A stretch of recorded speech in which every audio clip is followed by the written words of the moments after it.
In this episode about cognitive development, we've moved out of the magic years where little children younger than 5 create all sorts of fantastic ideas and make up their own stories, into a period of middle childhood where the actual basics of cognition for the rest of your life are being laid out for you. It's like a foundation.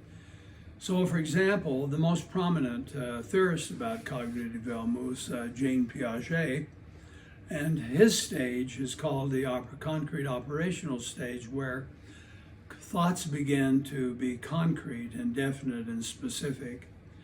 And keep in mind, he developed his theory, which is sort of miraculous, really. It's a testimony to his skill as a scientist that he could develop this by just observing his own children. It's incredible when you think about it. So, for example, he identified that during this period of a child's age from, say, 6 to 12, they do things like conservation, which means that they can see an object, and if it disappears, they can still remember it and remember what it looked like. And earlier than that, quite often kids, if they can't see it, they don't think about it. They also learn classification. Classification means they know how to put things into groups, and so this is one of the basic tasks in school. Those of you who can remember what Sesame Street was like, they used to have a famous song, and it was called which of these things belong together, which of these things don't. And the kids are learning rule inclusion or classification rules.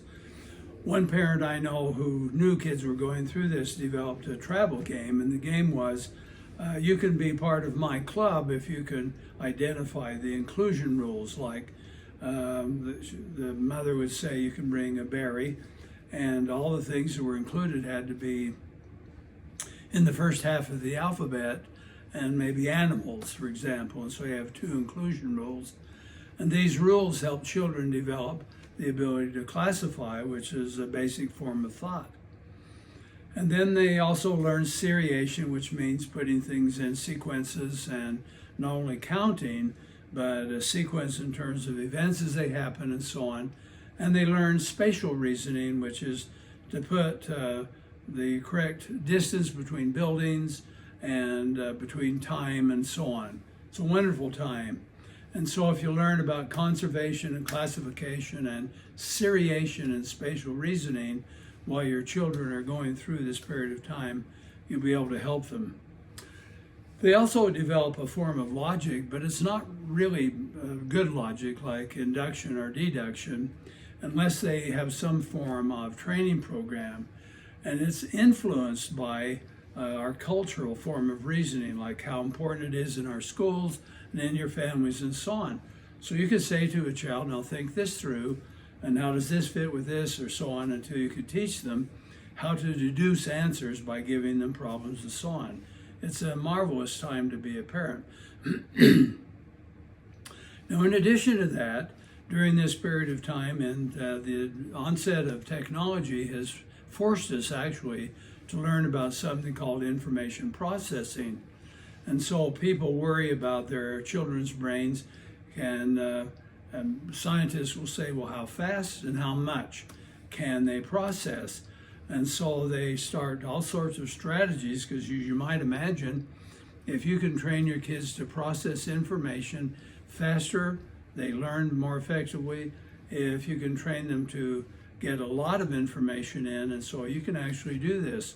Get a small book and read it, have them read it, or you read it, and then say, okay, what's everything in that book? And you can actually expand their capacity by training.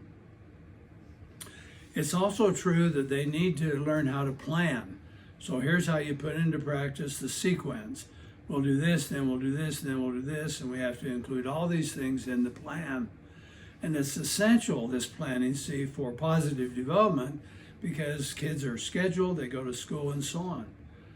I one time was asked by the public school in our area to help a boy in the 5th grade who came in from recess, stood up on his desk and crowed like a rooster, and so all the kids laughed. But he wouldn't function well. So when I met with him and met with his parents, I asked about routines. I said, "You have a going to bed routine?" And they looked at each other, "No." And I said, "Well, where did your kids sleep last night?" And they looked at each other and said, "We don't know."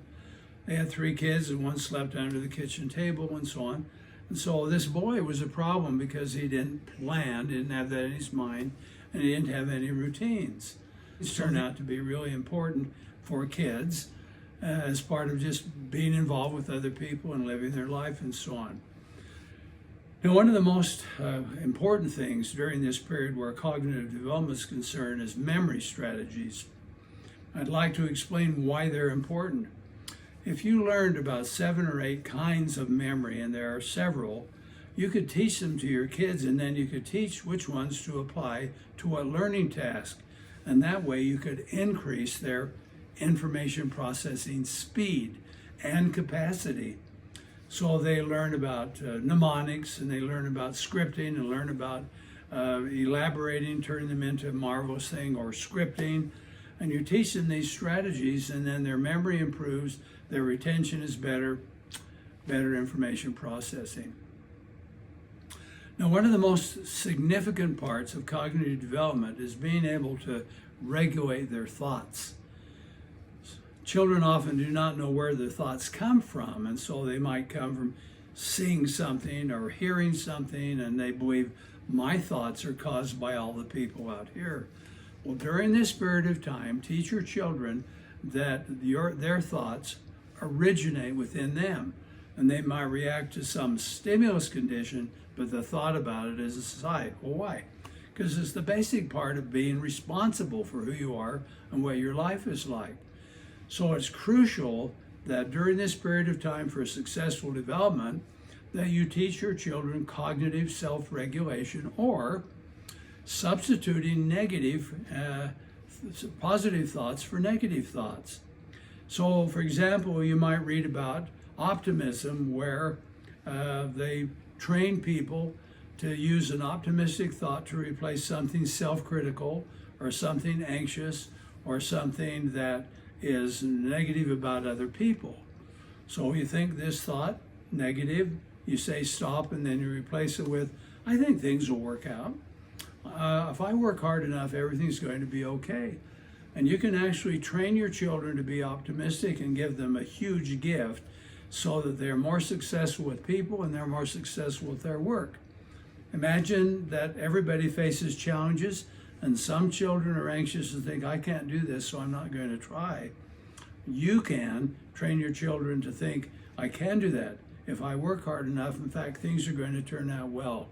It's an amazing ability for when kids have it, and they tend to be much more successful in school and elsewhere than children who live lives based on fear and when they can't regulate their own thoughts.